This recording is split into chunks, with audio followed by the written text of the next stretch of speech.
केंद्रीय वित्त मंत्री श्रीमती निर्मला सीतारमण जी ने आज 2023 और 2024 वर्ष के लिए बजट सदन में प्रस्तुत कर दिया।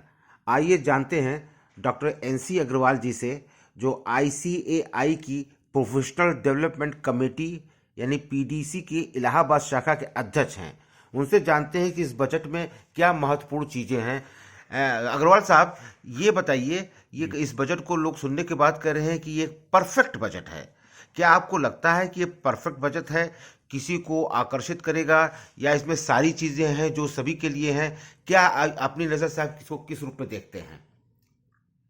इसने मधुर जी, आपने बहुत अच्छी बात रखी है परफेक्ट बजट के सिलसिले में। तो हल्की सी चर्चा में ये कर लूं कि परफेक्ट बजट मेरी समझ में किसको कहा जाना चाहिए। उसमें सबसे महत्वपूर्ण बात यह आती है कि वह बजट जो नागरिकों के हर वर्ग को किसी न किसी प्रकार से छुए और लाभान्वित करे।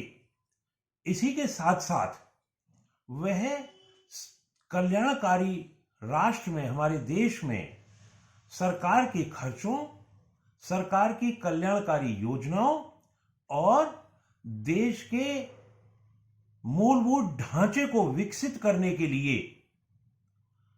संपूर्ण रूप से धनराशि उपलब्ध करा सके, उसे हम परफेक्ट बजट की श्रेणी में रखेंगे। अब मैं आता हूं कि जो बजट आज प्रस्तुत संसद में किया गया है, उसमें इस परफेक्ट बजट के लिए कौन कौन सी मूलभूत आवश्यकताएं पूरी की जा रही हैं। एकदम शुरू में ही मैं यह स्पष्ट करूं कि इस बजट के माध्यम से देश के हर वर्ग को लाभान्वित करने के महत्वपूर्ण प्रयास किए गए हैं। ऐसा आपको लगता है कि सभी वर्ग के लोगों को स्पर्श किया गया है? जी हाँ, बिल्कुल बिल्कुल इसलिए मधु जी, जैसे हमारे देश की अर्थव्यवस्था को ग्रामीणी अर्थव्यवस्था कहा जाता है और है भी। अधिकतर लोग गांवों में रहते हैं और इसलिए किसानों के कल्याणकारी बहुत सारे कदम उठाए गए हैं।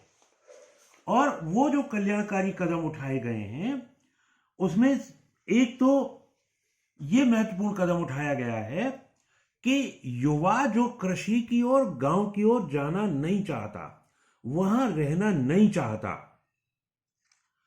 इस बजट के माध्यम से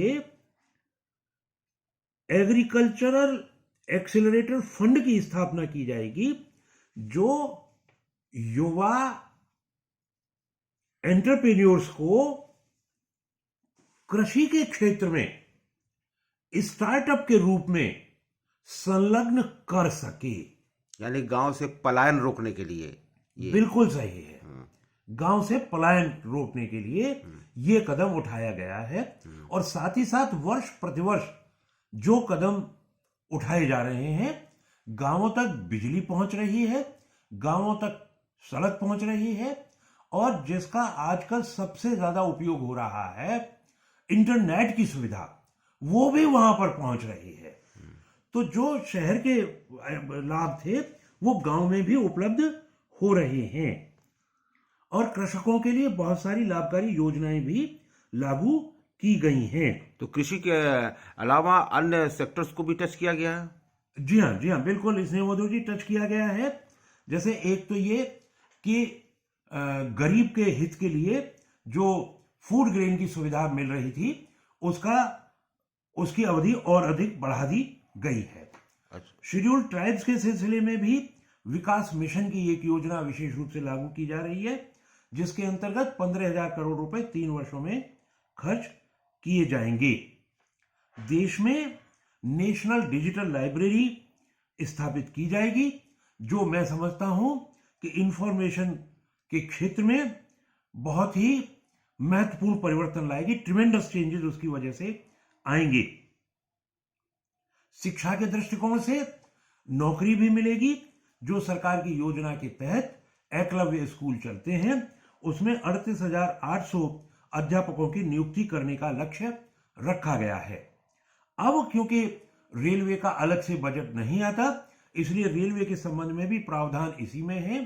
किसी भी प्रकार के किराए के बढ़ाए जाने की कोई घोषणा नहीं की गई है और रेलवे की जो अलग अलग नए नए तरीके की रेलें चलाए जाने की योजना है, उसके तहत 2.4 लाख करोड़ रुपए का आवंटन किया गया है जो इसमें लगेगा। आजकल निरंतर परिवर्तन आ रहे हैं जिसमें हम आर्टिफिशियल इंटेलिजेंस AI का बृहत स्तर पर प्रयोग कर रहे हैं और वो बहुत ही लाभकारी भी सिद्ध हो रहा है। उसके विकास के लिए 3 एक्सीलेंस सेंटर स्थापित किए जाएंगे।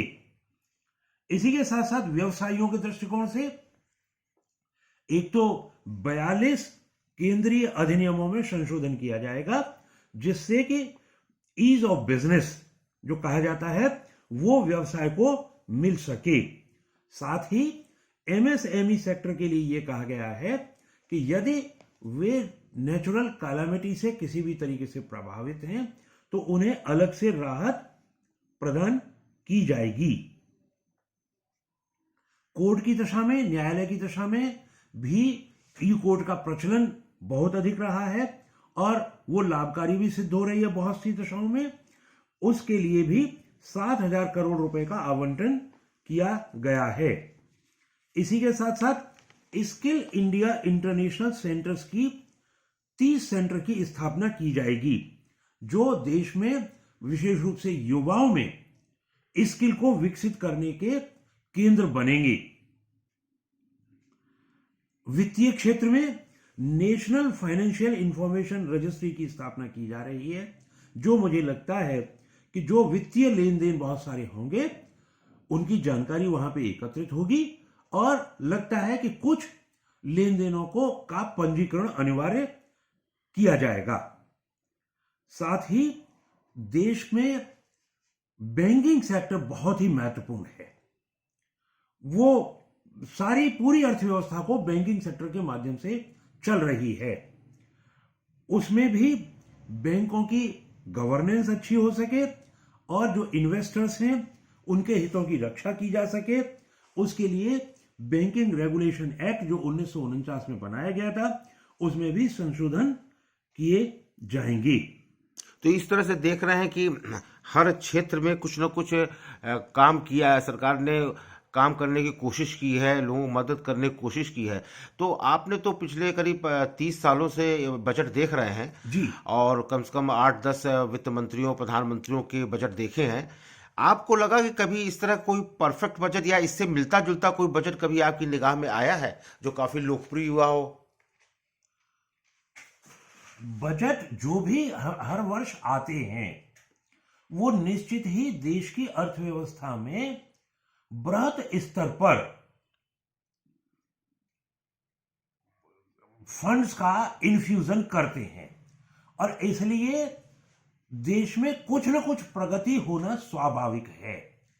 लेकिन अब जो बहुत से महत्वपूर्ण परिवर्तन किए गए हैं जिनमें हम टेक्नोलॉजी का इस्तेमाल करते हुए धनराशि को सीधे व्यक्तियों तक भेज रहे हैं, तो उसमें जो मध्यस्थ के रूप में बहुत सारे वर्ग काम करते थे, वो वर्गों के द्वारा जो धनराशि उचित प्रकार से उपयोग नहीं हो पाती थी, अब वह होना संभव हो गया है।